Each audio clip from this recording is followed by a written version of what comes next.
Welcome back into the Daily Dose. I'm Jeff Hansen. The show is brought to you by giveemelbrigham.com or gehb.co.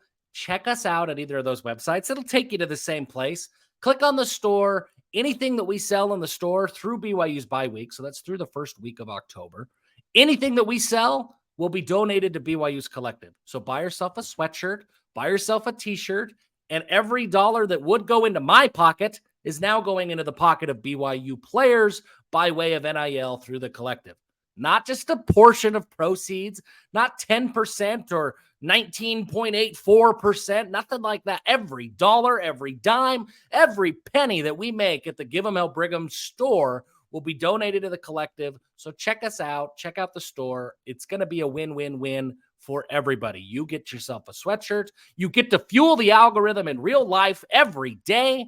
And the players get some extra support, and you get to know that you helped out, donated some money to those players. That's great. You're supporting your favorite student athletes. Like Michael Scott taught us, it's a win-win-win. So check us out, giveemhelbrigham.com. The collective is what we're going to talk about today. The Royal Blue had a huge announcement yesterday that they have rolled out their mentorship program.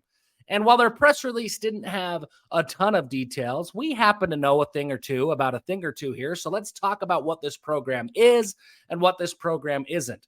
And in the theme of win-win-win, this truly is another win-win-win. Okay, mentorship program. So how's it working?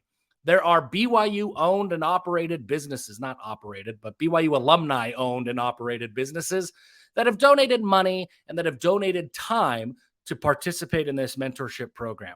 So there are companies like Feastbox, companies like Mountain America, Zions Bank.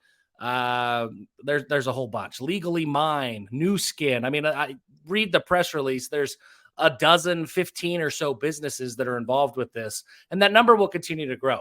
Each of them donates a check, a unspecified dollar amount. Some of them, I know it's huge. Some of them, it's a little bit smaller, but they each donate an unspecified dollar amount. And then they also make a time commitment that they're going to work with players on an individual basis. Players get to then decide what career fields they're interested in. If they're interested in construction, there's a construction company who's involved. If they want to go into finance and investing, well, Zions Bank does a lot of finance and investing, so maybe you could go work with them. It's not Wall Street, but it's, you get it.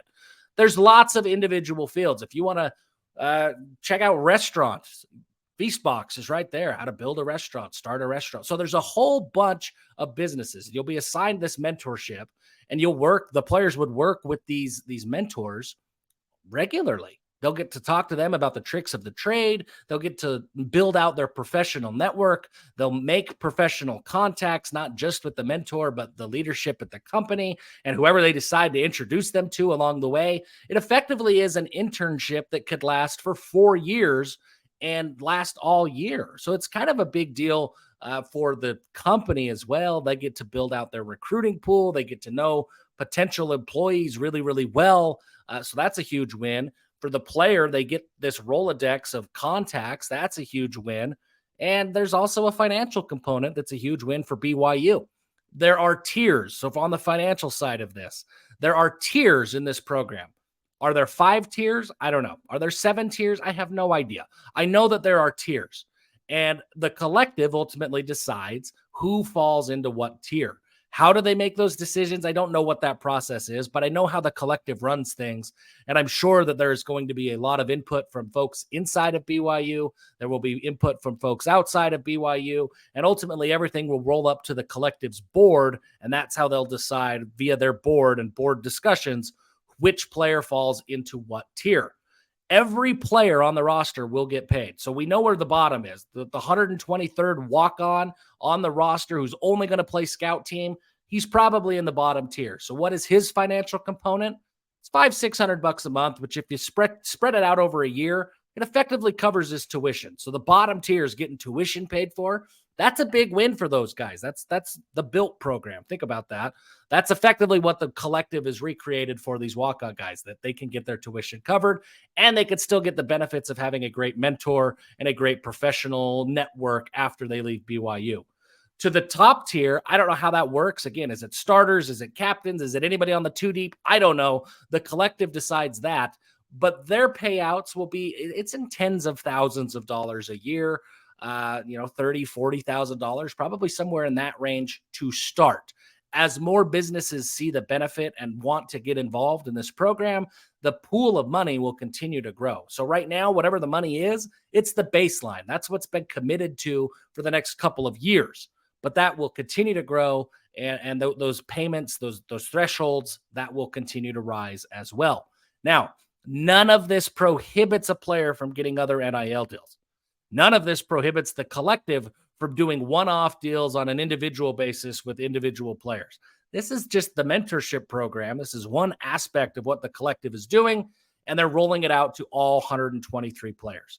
So at the top end, yeah, you could get $30,000, $40,000 a year. At the low end, if you're a walk-on where you really don't have a ton of NIL value, you're not a huge marketable piece, right? You're not the starting quarterback. You're the guy on scout team that nobody knows. You're still getting your tuition covered. You're still getting involved in the professional network. Everybody is winning in this program. This is fantastic. Now, the biggest winner in the program, Kalani Sitake. He has always believed every player should get paid when it comes to NIL. He really believes that. And he has had a vision via the Built for Life program, some of the things that he's done with BYU, where we're really benefiting, when he wants to benefit BYU players in all aspects of life.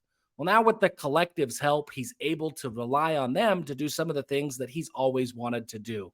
And at a high level, what is he doing? He is setting his players up for success no matter what happens on the football field. And that's the message that he's going to be able to send to recruits, to talk with, to parents with, when he's sitting in their homes on the recruiting trail. This is what he's going to be able to say. He's going to be able to say, hey, your kid can come and play for me, and I will get him as prepared as I can for football. We're sending a lot of guys to the NFL, with Zane Anderson signed with the Packers yesterday. Now, 15 guys are on active rosters. That's second in the Big 12, tied for second in the Big 12, I guess the future Big 12. So Kalani can say, we're doing a pretty darn good job of getting guys to the NFL. I'm going to do everything in my power to get your boy ready to play in the league. If that doesn't work out because he's not good enough, because of injury, because of any other circumstance, our collective is going to get your boy set up with some mentorships and with some contacts and build a network so that the day he graduates, he's got multiple billionaires in his phone that he can reach out to and say, hey, can you help me start a company? Can you help me find a job? They're going to set him up for success that way. And then obviously BYU will continue to do what BYU has always done from a university standpoint. That's provide the education and set players up for success from an academic standpoint. So BYU, Kalani Sitake, his coaching staff, they could sit in the homes of recruits and say, we have real defined programs that will set you up in football, professionally, and academically, and we're going to pay you some cash along the way. It's a big deal for Kalani Sitake. It's a big deal for BYU. The football team will benefit as a result of this program. They absolutely will. Now, this is only the beginning. I would expect a similar program with a different pool of money, different donors, different investors to be rolled out for the basketball team in the coming months. I would expect similar programs for the girls' basketball team, for women's volleyball, even for baseball and other sports over time. This is what the collective wants to be. They are not a collective that's just going to raise as much money as they can and sign big checks to five-star players. That's just not what they're going to do. They're going to do this the BYU way. They're going to do this in conjunction with how the church would handle some things, and that's going to result in a much wider reach. So I would expect football to be the start, basketball to be shortly thereafter, but every athletic department and athletic team will be involved in this in some capacity over time. Big win for the collective, big win for BYU, and big win for the student athletes. This is a good day. This will help BYU win more football games in the future. Speaking of football games, there's one on Saturday. It's really close. We'll talk a ton about the game tomorrow, predictions, things like that. We will have a Saturday show as well. It's football season, folks, but the collective kind of stole the show today. And yeah, it's a big deal that will benefit the football program for the foreseeable future. Appreciate you tuning in to the Daily Dose. And until next time, give them hell.